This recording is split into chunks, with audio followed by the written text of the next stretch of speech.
Now, when I was growing up, I remember the old Big East Conference when you had all these teams playing in NBA arenas, always on TV, lots of big men. I remember when you even went to the 6 fouls rule for a little bit. I kind of miss those days. Do you? Oh, no question, because you had rivalries. You played everybody home and home. You know, you're going to play Georgetown home and home, and St. John's home and home, and Connecticut and Villanova. And now you play 15 teams once and 3 teams twice. And when Texas A&M comes in, if we don't add another team and go into 2 divisions, then you're going to play 16 teams once and 2 teams twice. And what happens is they match you up the way they feel you're going to finish. So if you're picked in the top 3, for example, you know, our double games this year are going to be Georgetown, Villanova, and Seton Hall. Ouch. That's who we play twice. So now if you're at the bottom of the league, now you might be playing, 2 lesser teams in your second game, and that determines who wins the conference. Because it's based on the 18 games, not the 16. So it's really not a fair analysis. You know, a few years ago, we played, I think, Connecticut, Villanova, and Notre Dame twice, and those teams were ranked 1, 2, and 3 in the league, and Providence was picked 5th. So they only played 2 of the teams twice, and they played them both at home. They wind up winning the league by 1 game. Now, moving on to our business here in Israel, you coached the Maccabi A team in 1993. What do you remember of that experience? Well, I coached the women in 85 and then the men in 93. I mean, it was great. It was a great opportunity. I mean, I really enjoyed going to Israel and seeing the country because we spent time over there practicing beforehand. As a matter of fact, when I coached the women in 85, we stayed with the men in the same hotel. We stayed at the Country Club, and it was a beautiful place, and we had a great time. And we just had a 25th reunion of the men's team, and 10 of the 12 players came back. And I was fortunate they invited me to go down there, too, so we all got together in October and had a great time seeing everybody, because a lot of people I hadn't seen for 25 years. Nice. Anyone on those teams that we would remember? Well, Howard Levy played over in Israel, and I believe he coached over there for a while. And Howard was there, and I don't know if anybody else played in Israel for that team. I'm trying to. Kenny Barra played in France, and he played in the Maccabean team for the U.S., I think 3 times, and for the French team once. So moving on to another topic we talk about here a lot, which is the NCAA. If I were to make you king of the NCAA for a day, what rules would you like to see changed? Oh, probably a lot of rules. The rule book, to start off with, the rule book is ridiculous. There's too many ridiculous rules. They just, for instance, they just put in a new rule this year. You know, we send a yearbook out, our basketball yearbook, like all the colleges do, to recruits and to coaches so the kids can see something about the program. The NCAA passes, after we sign like a $2 billion TV package, a cost-cutting measure, so you can't send out a yearbook this year to a recruit or a coach, which is a ridiculous rule. Now, if they want to limit it to it, you can have a yearbook of 20 pages, period, and that's it. Something. But you don't get to know the kids the way the rules are set up. You know, you can't have contact with them. You can't do this. You can't do that. We can only practice with our team during the season and 2 hours a week pre- and post-season. And in the summer, if they're up here, we can't spend any time with them on the basketball court. You know, the band gets to do it. The Spanish club gets to do it. Some of the other teams get to do it in individual sports.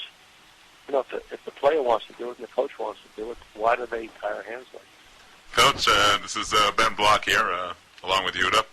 You know, I have a question. You know, I've watched a lot of college sports. And when I'm watching it, these guys, they look like they're 30. But, you know, every time I hear a college coach talk, it's kids. What's it like to coach these guys?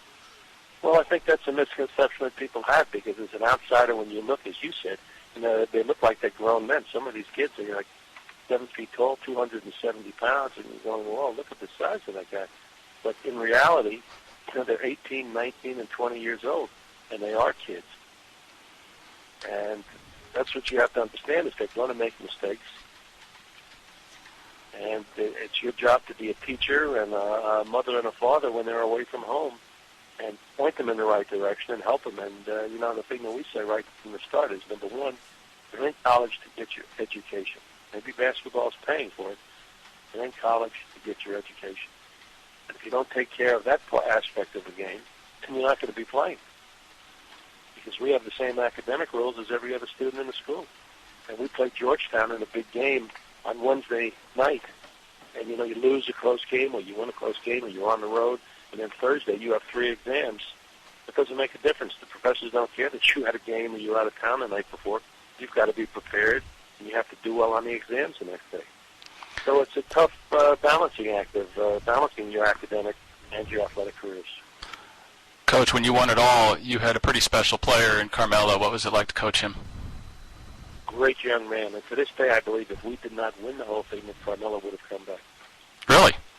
Yes, I really believe that. I think he did the right thing by leaving, but he loved it here, and unfortunately, the way the media is, we won the national championship, and he's a freshman, and he was the player of the year, and if he doesn't repeat the next year, if we don't repeat and he's not the player of the year again, then everybody, he had a bad year. Yeah, then he's a failure. Yeah. So, he was the third player picked in the draft.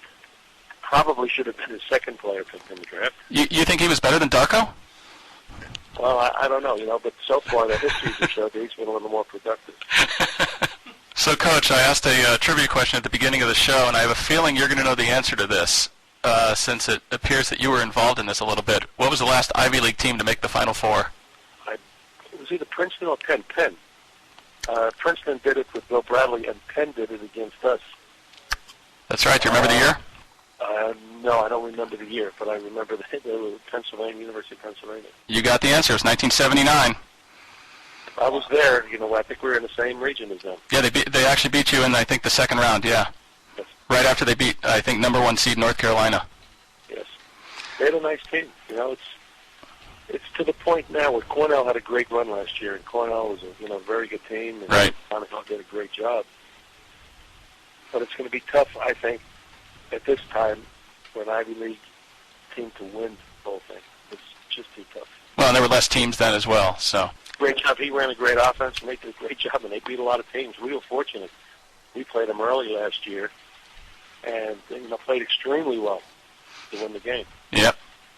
After the game, we said this team is going to cause some problems because they were very talented. You were right. So, Coach, were you aware that there's a Facebook page promoting you for the Hall of Fame? No, I don't do Facebook at all, and I get all these. I'm from the older generation, so I get all these things from Facebook and Twitter and all. I don't do any of that stuff. I don't look at any of it. I just learned how to do an email and answer someone's email. So I might limit my computer knowledge to that. Well, you'll be happy to know there's over 400 people who have signed up for the Bernie Fine for the Hall of Fame Facebook page. Well, I probably need about 15 to 20 million. All the listeners out there, if you want me in the Hall of Fame, go on my Facebook page, which I don't know how to get anyway. Okay, Coach, last question. It's the one we always ask. Who's your all-time favorite Jewish sports figure? Tough question. Tough question. People I know I'm really close to Dolph Shays, close to Danny Shays.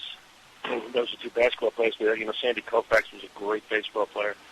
You can go on and on. There's a lot of great athletes out there and great players. It's tough to pick one. Very difficult to pick one.